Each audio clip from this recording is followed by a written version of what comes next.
नमस्ते दोस्तों, GS classes में आपका स्वागत है। दोस्तों, आज हम लोग बिहार के विभिन्न परीक्षाओं के लिए बिहार स्पेशल के कुछ महत्वपूर्ण प्रश्नों को देखेंगे। यह क्वेश्चन विगत परीक्षाओं में पूछा हुआ है।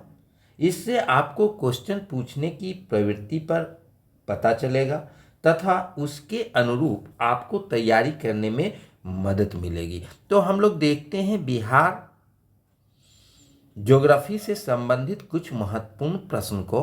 पहला क्वेश्चन हमारा है, बिहार के निम्न हिस्सों में से कौन सा हिस्सा भूतात्विक दृष्टि से अपेक्षाकृत पुराना है? ए में है रोहतास का पठार, बी में है उत्तर पश्चिम पहाड़ियां, सी में है गंगा का मैदान और डी में है उपर्युक्त में से कोई नहीं। तो अगर भूतात्विक दृष्टिकोण से सबसे पुराना पठार देखेंगे तो इसमें रोहतास का पठार है। यह पठार जो है प्री कैम्ब्रियन युग में बना था। दक्षिण का पठारी भाग सबसे पुराना भाग है। इसका मूल भूपटल जो है प्राचीन युग की चट्टानों से बना है। रोहतास एवं कैमूर का पठार विंध्यन क्रम की चट्टानों से बना है। इस प्रकार की चट्टानों में चूना पत्थर की प्रधानता पाई जाती है। तो इसका आंसर हो जाएगा रोहतास का पठार। उत्तर पश्चिम पहाड़ियां जो है यह हिमालय की शिवालिक श्रेणी का हिस्सा है। यह हिमालय की शिवालिक श्रेणी का हिस्सा है। इसका निर्माण जो हुआ वह टर्शरी काल में हुआ, जो नवीन है।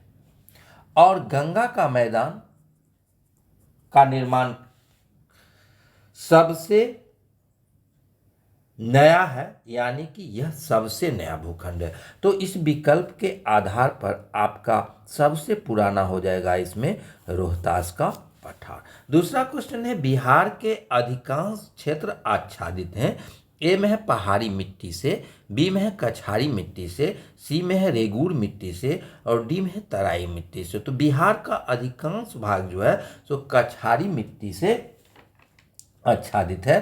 कछारी मिट्टी कहने का तात्पर्य ये है, यह कछारी मिट्टी को जलोढ़ मिट्टी के नाम से भी जाना जाता है। तो इसका सर्वाधिक भाग जो है सो बिहार का अधिकांश मिट्टी जो है सो जलोढ़ मिट्टी टाइप का है।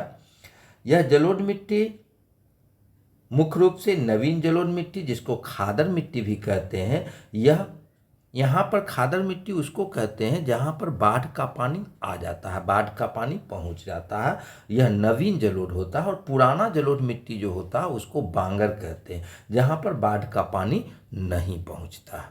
तो इसका आंसर हो जाएगा बिहार का अधिकांश क्षेत्र आच्छादित है कछारी मिट्टी से। तीसरा है, बिहार में किस प्रकार के उद्योगों की प्रत्याशा एवं संभावना है? ए में है तेल शोधक कारखाना, बी में है वन आधारित उद्योग, सी में है बालू खनन उद्योग और डी में है कृषि आधारित उद्योग। तो बिहार में कृषि आधारित उद्योग की संभावना बहुत ही ज़्यादा है, क्योंकि बिहार एक कृषि प्रधान राज्य है और यहाँ पर महत्वपूर्ण फसलों का उत्पादन बड़े पैमाने पर होता है, जिसके कारण यहाँ पर चीनी उद्योग, जूट उद्योग, साथ ही खाद्य प्रसंस्करण उद्योग जिसमें मक्का, आलू आदि से संबंधित उद्योग लगाए जा सकते हैं। अब अगला क्वेश्चन है, बिहार के निम्नलिखित जिलों में कौन सा जिला नेपाल के साथ सीमा साझा नहीं करता है? तो इस क्वेश्चन पर चर्चा हम लोग पिछले दिन भी किए थे।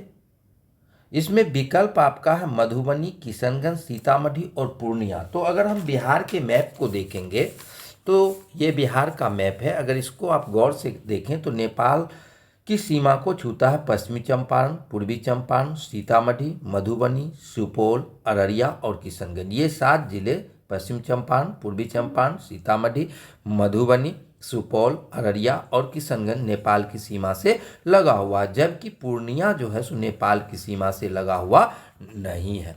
तो पूर्णिया इसका सही आंसर हो जाएगा, जो नेपाल की सीमा को साझा नहीं करता। इस तरह से आप लोग मैप देखेंगे और मैप को देखने से आप मैप से संबंधित बहुत सारे क्वेश्चनों का जवाब आसानी से दे सकते हैं। अगला क्वेश्चन है, निम्नलिखित में से कौन सी नदी फतुहा के पास गंगा में मिलती है? ए में है सोन, बी में है पुनपुन, सी में है सकरी और डी में है पंचाने।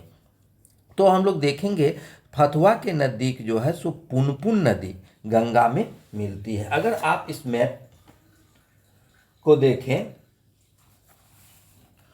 तो ये पुनपुन नदी है जो यहाँ पे गंगा से आके मिल जाती है। यह दक्षिण तरफ से आके गंगा में मिलती है। पुनपुन नदी,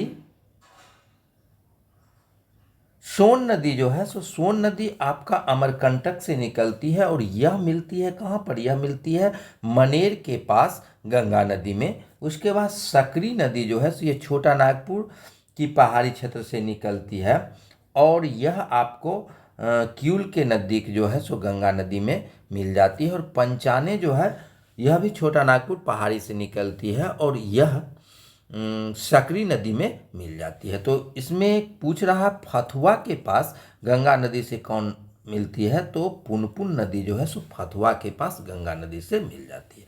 अब अगला क्वेश्चन है, बिहार का सर्वाधिक जूट उत्पादक जिला है। ए में है सीवान, बी में है गया, सी में है वैशाली और डी में है पूर्णिया। तो जूट का सर्वाधिक उत्पादन बिहार के पूर्वी भागों में होती है, उसमें पूर्णिया जिला सर्वाधिक है। अगला क्वेश्चन है, त्रिवेणी नहर किस नदी पर निर्मित है? ए में है कोसी, बी में है सोन, सी में है गंडक और डी में है कमला।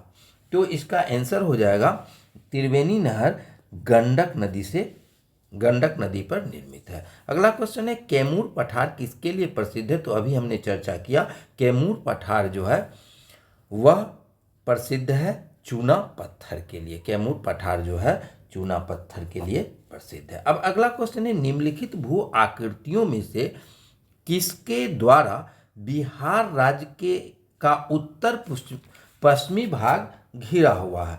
तो बिहार के उत्तर पश्चिम भाग में देखेंगे तो वह सोमेश्वर की पहाड़ियाँ हैं,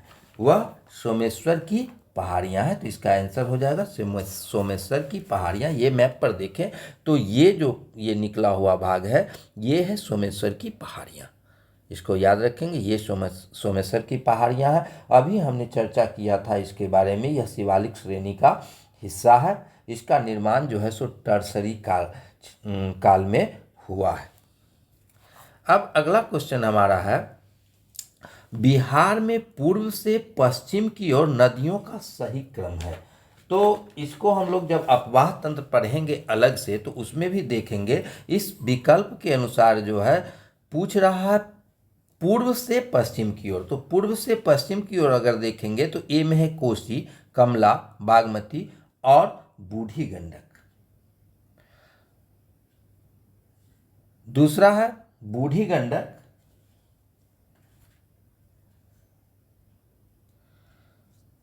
बागमती, कमला और कोसी। तो यहाँ पर अगर देखेंगे पूर्व से पश्चिम की ओर नदियों का सही क्रम पूछ रहा है।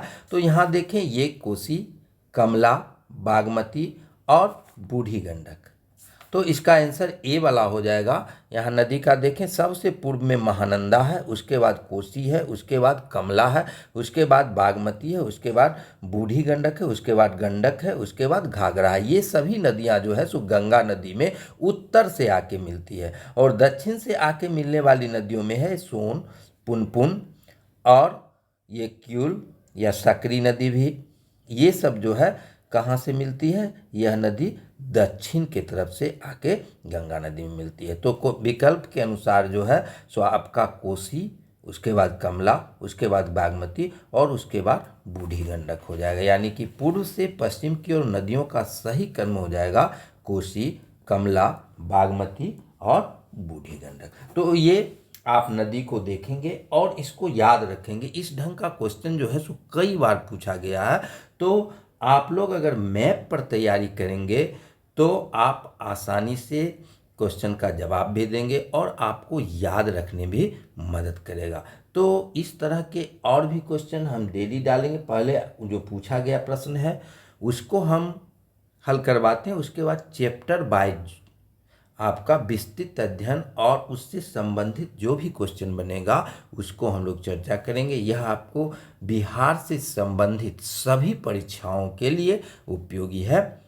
साथ ही दोस्तों, आप लोग जो हमारे चैनल पर नए हैं कृपया चैनल को सब्सक्राइब करें और वीडियो आप लोग को पसंद आया हो तो कृपया इसको शेयर करें, लाइक करें एवं कमेंट करें। धन्यवाद।